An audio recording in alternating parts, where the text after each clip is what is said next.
Mungkin zaman kamu kecil gitu ya, kalau di sekolah gitu ya, terus kamu udah belajar dengan yakin gitu ya, begitu kamu sampai sekolah, pas ujian mendadak kamu sakit perut, gak nyaman, gugup, pernah ngalamin? Nah, itu adalah state. Sekarang coba perhatikan, coba ke mata kamu ngeliat ke atas. Matanya ngeliat ke atas, terus ngeliat ke atas, jangan ngeliat ke saya, ngeliat ke atas, udah. Terus badannya ditegakin, oke, tangannya ditaruh di pinggang. Oke, tarik nafas dulu. Ya. Apa yang muncul? Apa yang kamu rasakan? Lebih tenang, Lebih tenang, agak rileks. agak rileks. Coba kalau kamu nunduk, lihat ke bawah. Iya, Apa yang muncul? gugup lagi. Gugup lagi.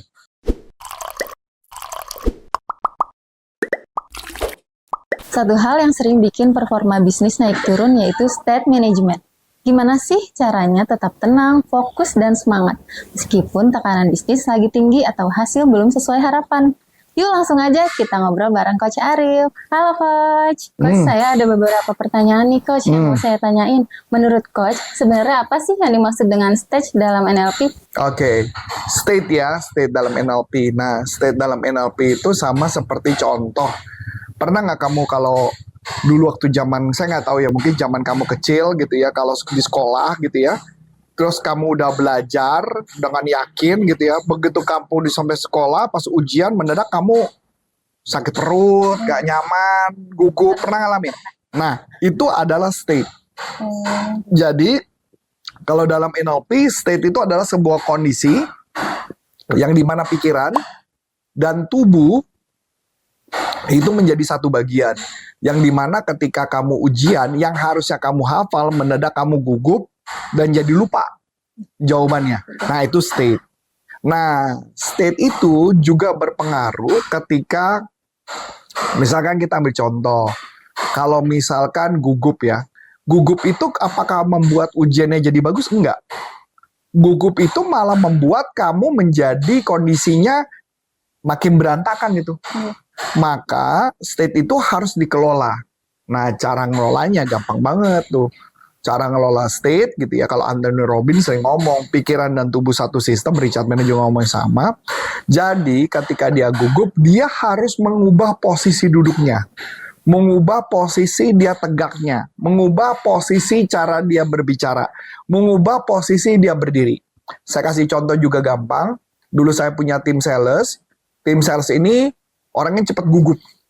Nah, supaya dia nggak gugup kalau nelfon ke customer, Adi saksinya, dia suka berdiri. Saya minta dia berdiri, dan ketika dia berdiri, mendadak jadi berbeda. Bayangin ya, kalau dia nelfon, posisinya tuh senderan, terus dia begini, itu pasti tambah gugup. Nah, beda kalau nelfonnya sama pacar, beda lah ya. Nah, tapi ketika dia nelfon dengan kondisi dia berdiri, sambil tegak, maka dia akan otaknya lebih jalan. Karena kondisi kepalanya sesuai dengan apa yang mau dia katakan akan lebih mudah. Nah gitu, Astri. Kenapa ini penting banget Coach buat pembisnis?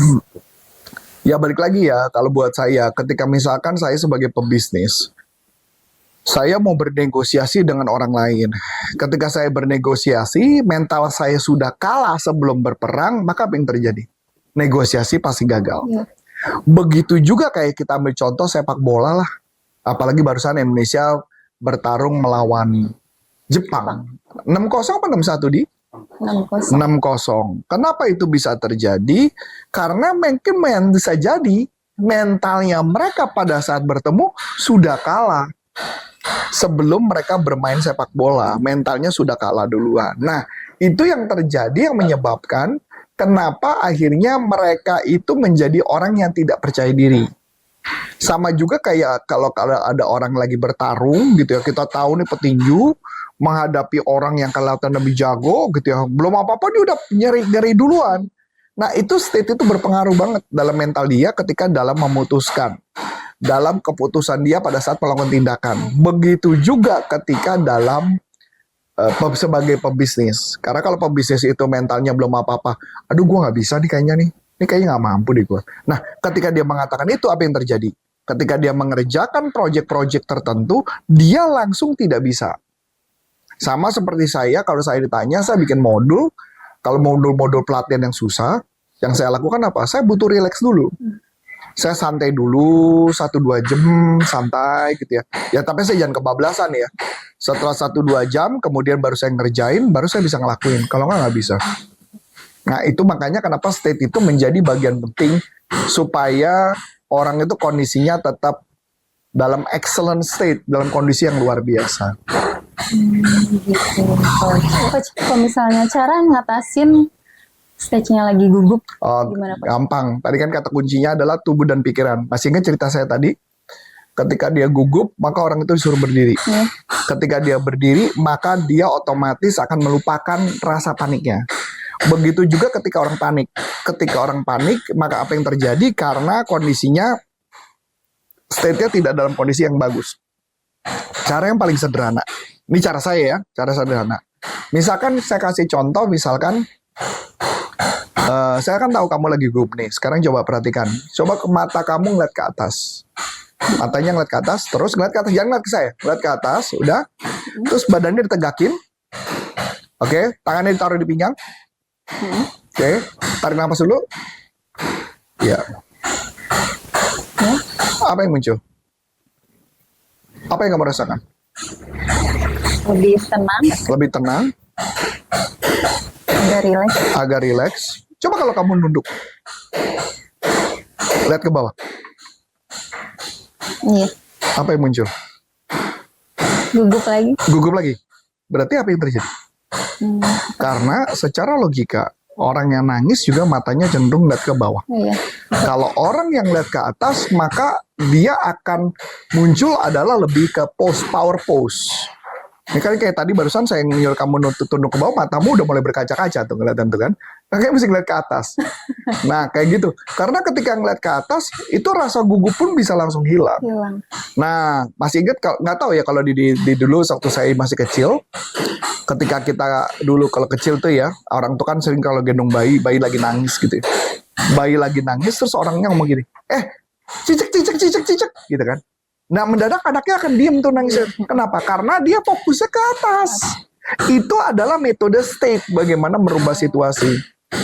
Begitu juga ada yang dilakukan Anthony Robbins, yaitu adalah dengan cara apa? Dia bisa melakukan afirmasi dengan tangan digenggam, misalkan, saya pede, saya berani, saya luar biasa. Itu juga ngebantu. Ada juga yang cara Anthony Robbins adalah loncat-loncat. Kalau dia loncat-loncat, maka apa yang terjadi? Emosi negatif hilang. Sampai begitu kapan dia tuh berhenti loncat ya? Sampai kita benar-benar loncatnya udah agak beberapa lama, habis itu baru normal lagi. Contoh paling gampang. Pernah sedih? Pernah. Cara ngilangin gimana? Kalau dengar lagu sedih tambah sedih kan? Tambah sedih. Iya. Berarti apa gimana cara ngilangin sedih? Cari sesuatu yang bikin lupa sama rasa sedih. Apa? Nonton film mungkin atau Nonton film apa? jalan-jalan. Nah, iya, nonton film, jalan-jalan. Nonton film apa yang bikin nggak sedih? Mungkin yang komedi. Komedi. Kalau nonton film romantis? Tergantung filmnya, Coach. Iya, tergantung film ya. Tapi bisa juga kalau film romantis itu bisa aja tambah sedih lagi kan? Iya. Nah itu maksudnya. Jadi makanya satu-satu jalan supaya mengatasi state itu supaya ketika ada problem, Anda harus melakukan hal yang berbeda daripada yang seharusnya. Sama kayak saya tadi karena pagi ini bangunnya pagi banget, bangun pagi sudah lakukan gym, kemudian tadi saya sudah menjadi juri gitu ya, juri untuk acara. Tadi ada 10 kelompok yang kita uji kemampuan mereka tentang bisnis plan dan sebagainya. Saya capek banget. Tetapi diharuskan untuk rekaman. Karena selesai acara ini saya harus pergi lagi. Nah, pertanyaan capek banget gak saya? Pasti capek banget. Nah, supaya ngilangin rasa capek apa? Ya saya harus memasukkan sesuatu kegiatan, ya salah satu rekaman ini, untuk supaya kondisi saya, state-nya bisa kembali ke normal. Karena acara ini feeling saya sekitar 2 jam sekitar malam. Dan udah pasti melelahkan banget gitu. Makanya mau nggak mau, saya harus mengubah kondisinya.